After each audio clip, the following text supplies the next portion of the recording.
Yesu ashimwe cyane, Imana ishimwe ko bw'uyu mwanya mwiza dukomeje kuganira ku gice cya kabiri cy'iki gice part 2. Ngo Aburahamu atuma igisonga cye gusabira Isaka umugeni. Kandi turaganira kuri introduction cyangwa se muri rusange hano tugiye kwiga iki, tugiye kuganira iki. Igice cya 24 cy'Itangiriro. Aburahamu yarashaje, ageze mu zabukuru, kandi Uwiteka yari yarahaye Aburahamu umugisha kuri byose. Imana ishimwe cyane. Umugisha urahura na wa wundi yamusezeranije mu ntangiriro amuhamagara. Yangwa Imana yahamagaye Aburahamu ngo afite imyaka 75. Ndumva tubisana mu gice cya 12, imyaka 75. Sinzi iyi Imana twebwe yaduhamagaye cyangwa se imiraduhamagaramo, ariko Imana ni ingenzi ku buzima bwacu, turabizi. Ni byiza kubana nayo. Aburahamu ni urugero rwiza rwo kumenya uburyo ari byiza kubana n'Imana. Yamusezanije ibintu akiri muri ikimuhamagara. Donc iyo Imana tutarahamagarwa nayo, turi mu buzima bwa bundi bw'umwijima. Imaze kuduhamagara ngo ibya kera biba bishize, ngo uri muri Kristo Yesu abahindutse icyaremwe gishya. Haleluya. Ngo ibya kera biba bishize, ngo dore byose bihindutse bishya. Abafite umwuka mushya, abavuye mu mwuka mubi udasobanutse ari mu mwuka mushya. Imana ishimwe cyane.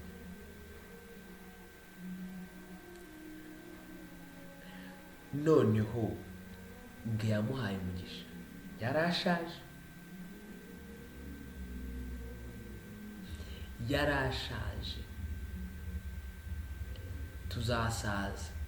Dusaza ryari? Ni hatari. Ni ryari dusaza twumva ko dushaje? Hari igihe tujya twumva amaterema atandukanye ku bantu tuganira ngo narashaje, ngo nashaje, kandi wenda ukumva wenda n'umusaza arimo akamugenda umusore. Abasaza bakavuga ngo ni abasore, abo tubona bigaragara ko ari abasaza twavuga bo baravuga ngo ni abasore, ariko abatarabasaza wenda ngo bigaragare ukabona ko bakavuga bati nashaje. Niba ari urwenya, ariko dusaza ryari? Aburahamu ngo yarashaje, ageze mu zabukuru. Barimo barabisobanura, ageze mu zabukuru. Izabukuru kuri twe ni ryari?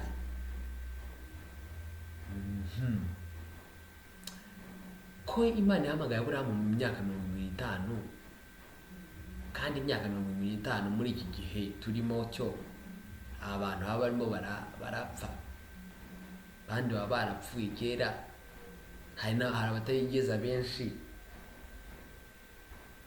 Bigaragara yuko igihe cyabo, imyaka bamaraga, nabo ndumva Aburahamu yaramaze imyaka 120 hafi aho, sinuka neza. Wenda mu bice bikurikira bazabitubwira. Imyaka 120 muri iki gihe nta bantu bayimara. Bishatse kuvuga ngo yari agifite umwanya wo kubaho, ariko igihe cyose Imana yahamagara umuntu, ariko aba yakererewe nyine. Ku myaka iyo Imana iguhamagaye bitinze, nguze uyibane nayo, uve mu bya kera uze mu bishya.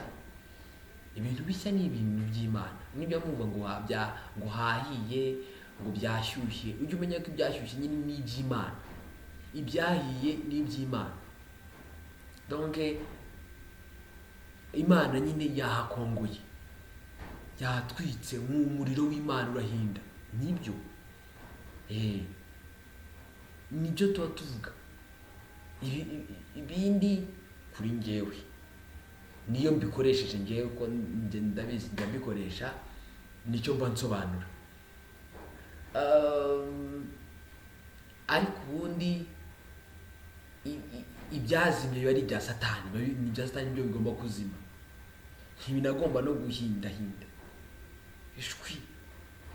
Iby'Imana igomba kuba bishyushye bihindahinda, hashyushye hahiye, twahatwitse. Abantu b'Imana, umuro w'Imana ntakongotse. Ibintu nk'ibyo.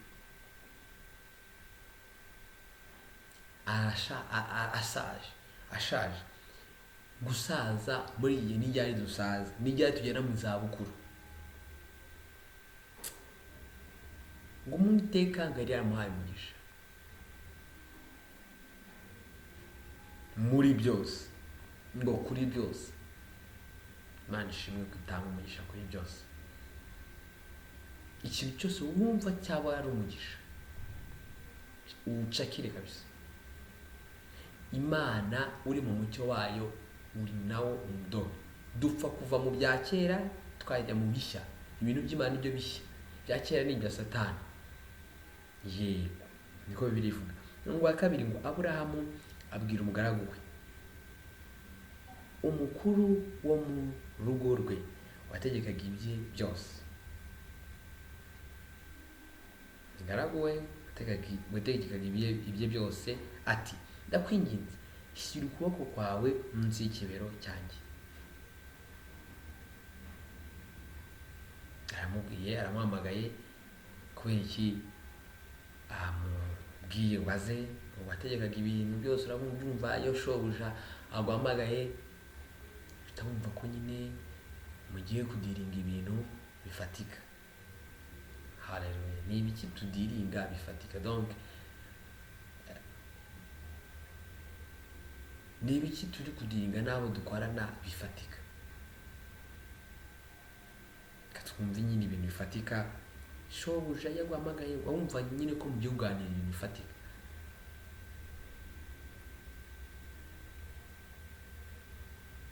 Ni ibiki turi guhamagara abantu ngo tuganire? Ngo nanjye ndakurahiza Uwiteka. Urabona ko bino ni uburyo bwo kurahizanya bagiyemo. Ndabona ari kurahizanya. Kubera icyo amurahiza, niwe Mana ya nyir'ijuru, niwe Mana nyir'isi, yuko utazasabira umwana wanjye umunyakananikazi abonuye. Murumva ko haje n'indahiro. Murumva ko ni ibintu bikomeye cyane, birenze no kuba bifatika, birakomeye cyane. Indahiro iyo abantu bagiye gutangira akazi, ngo hari contract basinya, ni amasezerano, ni ukurahizanya nyine, no gusezerana. Ibyo umukoresha azubahiriza n'ibyo umukozi azubahiriza. Ni aya masezerano turi kujyana n'abantu, kuko iyo tuganira n'abantu, ibiganiro byacu ni amasezerano. Abo tujya tuganira barabizi, tuganira ibintu bitandukanye, ariko ibiganiro byacu tubireme uburyo bijya biba ari amasezerano tujyana n'abantu. Abo tuganira, ibintu tuganira, mujye mubifata very serious. Nta blague ziba zirimo, ziba ari serious, ziba ari serious, ko ibyo tuganira nta magambo yacu ngo azatakara hasi habe na rimwe. Icyo kintu kirakomeye. Bishatse ngo ibyo tuganira mujye mubifata kuri ngi, mujye mubifata serious, nk'ukuri. Mujye mubifata ko ari ukuri, mubicakire nyine. Niba mwumva bitari byiza kuri mwe, ubyamagane. Ni byiza, niwumva ari byiza ubicakire. Ariko ibyo tuganira byose, ibiganiro urabona bigaragaza yuko hano mu biganiro bagiye gukorana, ibiganiro byacu bari amasezerano duhana n'abantu. Nibyo birema. Ngo abana b'Imana ngo bari bicaye ngo baganira, ngo Uwiteka ngo abumbura igitabo cy'urwibutso cyandikirwa imbere yabo. Haleluya. Ibintu birashyushye tu. Mana, duciye bugufi, turihanya aho twagize ibiganiro bibi, twakira imbabazi zawe, turihanye rwose. Turashaka kugira ibiganiro byiza, tumenye yuko ibiganiro byacu ugenda ugenzura kandi wandika urwibutso.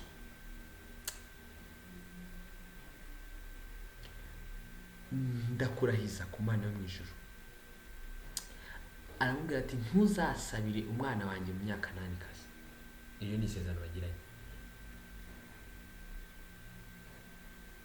Abanyakananikazi Bibiliya irabasobanura ku bwayo bari abanyamahanga bagira imico basobanutse, bya bindi bivuga ngo bari bari mu bya kera, kandi Aburahamu ari umuntu mushya, sekuruza w'amahanga, sekuruza w'abizera, sekuruza w'abizera. Ni gute yajya gushakira mu Banyakananikazi cyangwa se mu banyamahanga?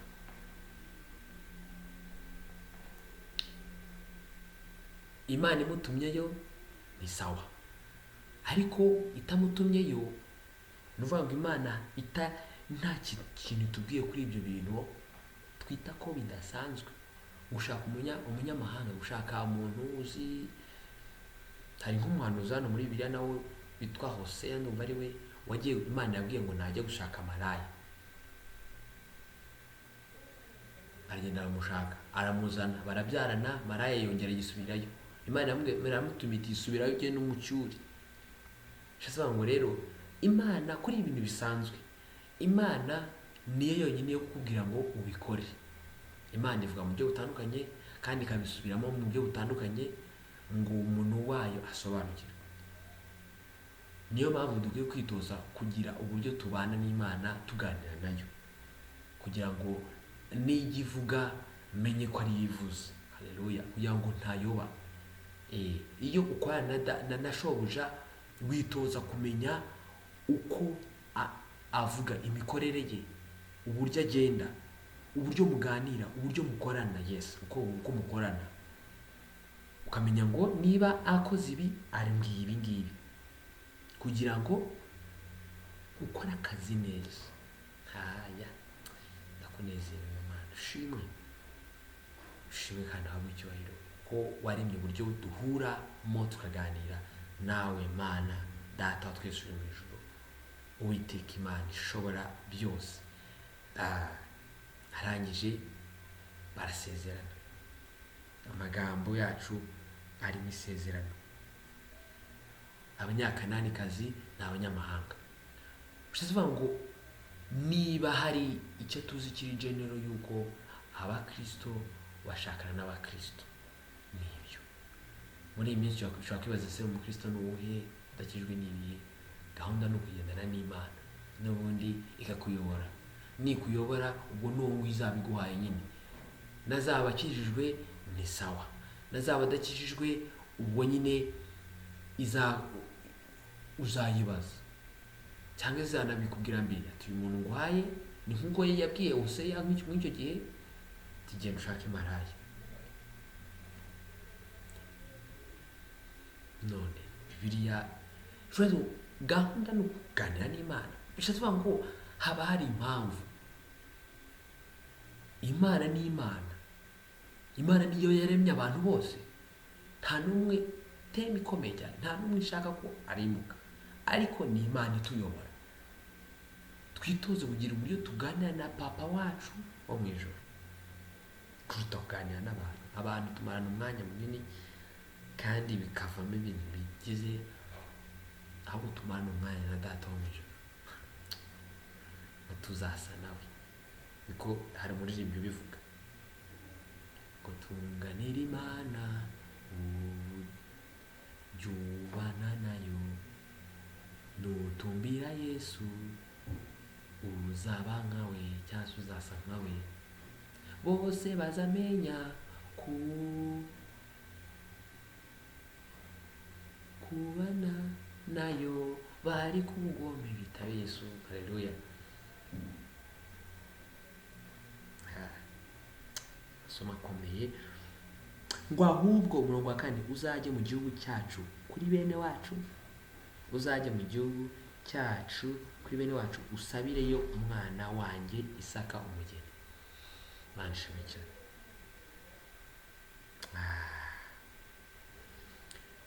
Uzajye mu gihugu cyacu kuri bene wacu. Bene wacu Yesu arabasobanura ngo nabumva ijambo ry'Imana bakayikomeza.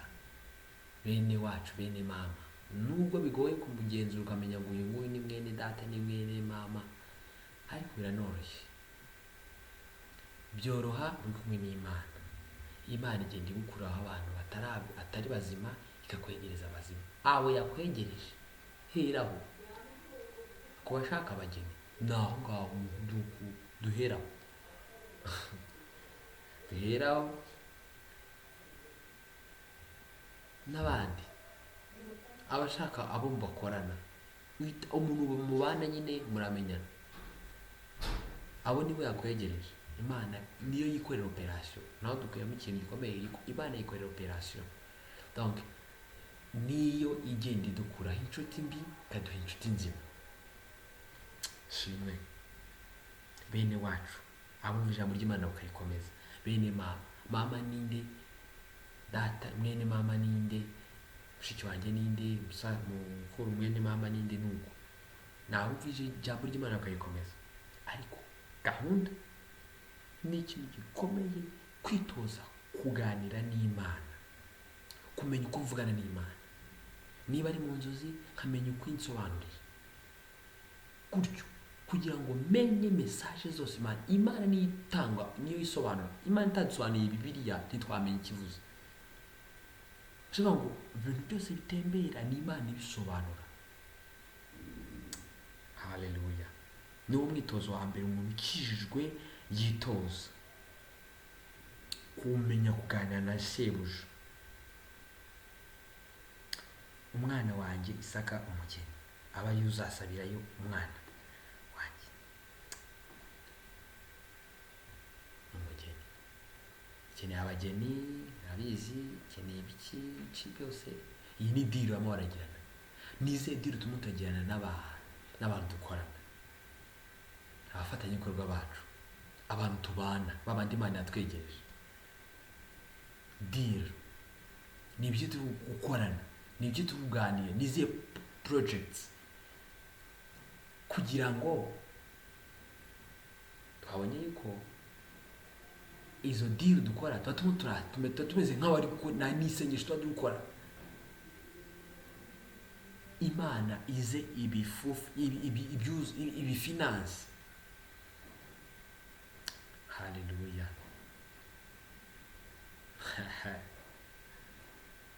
Hiya.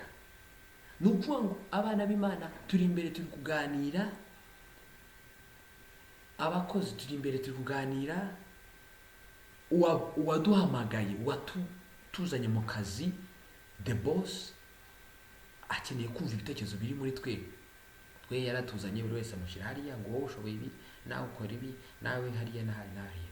Natwe tumaze guhura, tumaze kuganira, iyo turi kuganira nuko biba bimeze kuri Imana. Duhamagara buri wese imushyira hano, ikatwegeranya bari abantu Imana yatwegereje, tukaganira biriya bintu tuba tuganira. Imana ikicara ngo mu gitabo cy'urwibutso kikabumbo, okay, ni ibi ngibi bemeje ibi, then I'm going to finance, ngiye kubi finance. Turabizi ko ibintu byo mu isi ni amafaranga ntuze ya exchange. Udatanze amafaranga bahinduranya ibintu. Biraba maze iminsi numva ngo hagiye kuzaza ngo ifaranga rimwe.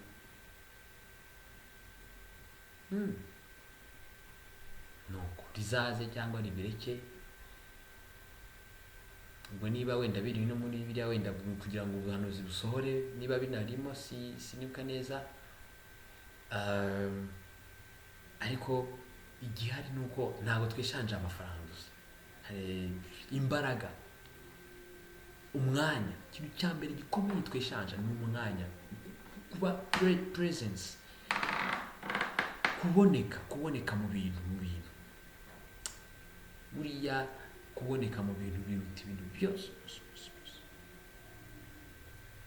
Ashimwe cyane. Ngo uwo mugaragu aramusubiza ati, ahantu umukobwa ntazemera ko tuzana muri iki gihe. Umva ko arimo aramusubiza, bari kuganira. Turacyatinda ku kintu, ni ibiki tuganira ngo Imana ibifinance. Kuko iyo tuganira tureba imbaraga, ngo iyo dushaka gukora project tureba imbaraga dufite tukaba tuzikoresha tugategereza papa wo mu ijuru, ejo abandi akaba aravuze ati noneho mbateye inkunga, nzanye abaterankunga. Nuko durwana n'Imana, twe turahura tugakora, tugakoresha gukorana n'Imana, ni ukubana nayo, ukamenya uko muvugana, then ugahura n'abandi Imana iguhaye, mugahuza projects, ibikorwa. Uko mubihuza rero mugahera ku kintu cyitwa imbaraga mufite, ubumenyi, ibikoresho iba yabahaye. Abantu benshi baba bari bafite impano zitandukanye, bafite ibikoresho bitandukanye, ibikoresho mfite ni byinshi, undi afite ibindi byinshi. Iyo tubihuje bibyara ibintu bikomeye. Imana irareba ikabona iyo fellowship iranejeje cyane, bati betse ndaje mbere. Haleluya!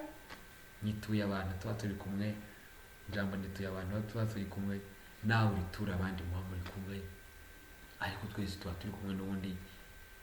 Gahunda ni ukwegerana. Isi yose, isi irimo irashaka ngo ngo abantu kuba igihugu wenda kimwe, igihugu wenda gikoresha faranga rimwe.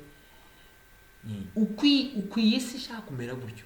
Mureke natwe tube umuntu umwe, dukorere hamwe, urebe, turebe. Satani twegeranye, Satani abura aho yinjirira. Iyo ashatse kubomorera ahantu hari intege nke, asanga hari abantu bahafashe intare bikamugora. Donc nta muntu ukora wenyine. Ngo hari umukobwa ntazemera ko tuzana muri iki gihugu, byaba bityo naba nkwiriye gusubiza umwana wawe mu gihugu wavuyemo, bari kuganira. Mbese umukobwa nabyanga bizagenda bite? Nzamusubizeyo umusore, umuhungu wawe? Ni ise impamvu yazanye no teme nuko muri rusange nta banyamahanga bashakana n'abantu n'abisezerano,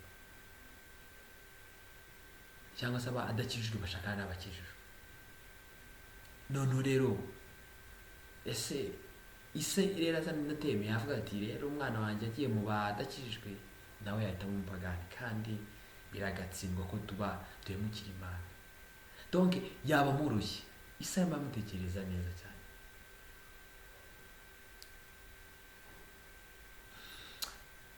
Mbese ababyeyi barimo batuma turatekereza abana bacu gute? Cyangwa ababyeyi ni iki tuma turatekereza abana bacu?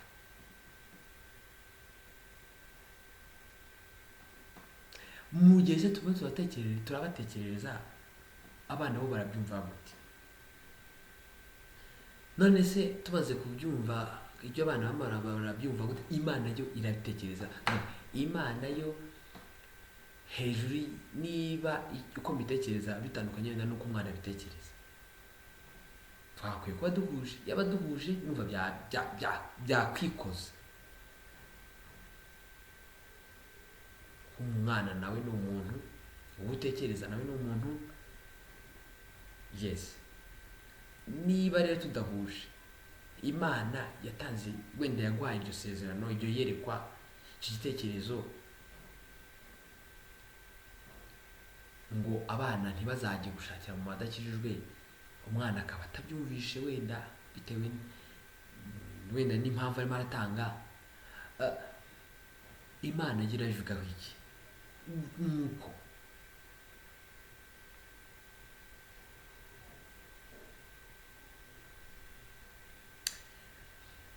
Aburahamu aramusubiza ati, wirinde gusubizayo umwana wanjye.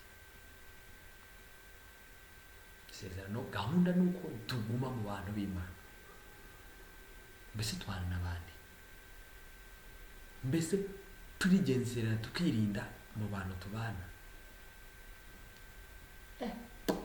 Hanze aha nyine yajyaje birahitinga ibintu, hari ibintu bihitinga. Kavuge ngo hari ibintu bihari, ibi ni ibintu bihitinga, ni ibintu by'Imana. Hari ibintu bihari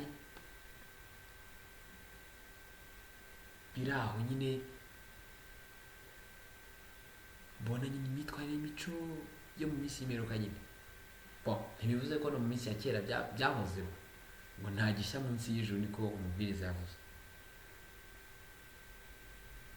Ariko mbese abantu b'Imana niyihe myitwarire, nize ndangagaciro, nibihe mitekerereze, niye mikorere dufite? Aburahamu aramubwira ati wirinde gusubizayo umwana wanjye ngo ni mu banyamahanga, aho navuye mu bya kera.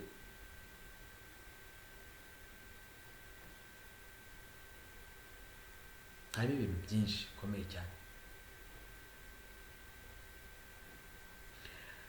Uwiteka Imana Nyir'ijuru yankuye mu nzu ya data, sawa, no mu gihugu navukiyemo, sawa, ikambwira indahiro iti urubyaro rwawe nzarwa iki gihugu, sawa. Iyo niyo izatuma marayika wayo akujya imbere, nawe uzasabireyo umwana wanjye umugeni. Ntuza ko hejuru y'ibikomeye Imana nitanga conclusion. Mu gihe itaratanga conclusion, ibiri kuba nyine bireke bibe nuko kirakomeye. Ngo hariho ibintu byinshi biri kuba byinshi, ariko mu gihe Imana itaratanga umwanzuro, bireke bibe, ubibemo uko wumva Imana ukumva umutima ukuganiriza, niko navuga, Imana ikuganiriza. Niba mugendana, niba nta kindi irasubiza, bireke bibe, nuko nyine ubigendemo uko wumva bishoboka hamwe n'Imana. Ariko gahunda umva ko Imana, iyo Mana niyo izakujya imbere. Imana ntabwo buri gihe izaye ngo itivuga ikintu, oya. Imana ni Imana, ivuga, yitwara nyine nka boss afite uko agenda. Imana ishimwe cyane, izamujya imbere, imuha umugeni. Cyangwa umugeni wowe urashaka iki? Niba icyo uri gushaka, reka Imana wiragize urugendo, ngo ikoreze Uwiteka urugendo rwawe rwose, abawe wiringira nawe azarusohoza, ngazerekana gukiranuka kwawe nk'umucyo. Donc kugendera n'Imana biduha gukiranuka, bigaduha kugendera mu mucyo. Uwo mucyo w'Imana iyo tuwurimo, ngenda mbona ibyo nkora, ahabona umuntu amenya afite niba amafaranga ndayatoye, ahabona niba iki, ibintu byose ababibona akabifata. Abari umwijima nta kintu ababona. Umwijima ni mubi cyane. Twirinde umwijima, dukunde umucyo uratsinda igihe cyose. Ngo kandi umukobwa yaramuka yanze, ntuzafatwa n'indahiro ndahiye. Icyakora ntuzasubizeyo umwana wanjye. Uwo mugaragu ashyira ukuboko munsi y'ikibero cya Aburahamu shebuja, arabimurahira, ntuzasubizeyo umwana wanjye. Ntabwo dufite gusubira inyuma ngo turimbuke, niko ijambo ry'Imana rivuga mu Baheburayo. Ahubwo dufite kwizera Imana ngo tuzagize ubugingo. Ni iki kigaragaza ko twasubiye inyuma? Ni iki kigaragaza ko turi mu buzima bwasubiye inyuma? Hari iteme yo mu ijambo Imana ivuga muri Bibiliya ngo wamusubira nyuma. Yabwiraga Yakobo ko yagiye akijandika mu Banyakanani nabo ba Heti, cyangwa se Abahivi nabo babandi bwa bwoko yamuhaye. Donc bya bihugu byari birimo abo bantu, Imana yaramubwiye ngo abakuremo ahahindure, ntangiza agumana amahame y'Imana yo gukorana n'Imana. Bigeraho arabireka, aragenda akurikira ibindi. Imana utabare cyane, asubira mu bya kera ngo numusubira nyuma. Ariko Imana ikuduhamagara. Haleluya, Imana ishimwe. Igice cya kabiri tugisoreza aha, tuzakomereza ku murongo wa 10 tuganira mu gice cya gatatu. Imana iduhana umugisha.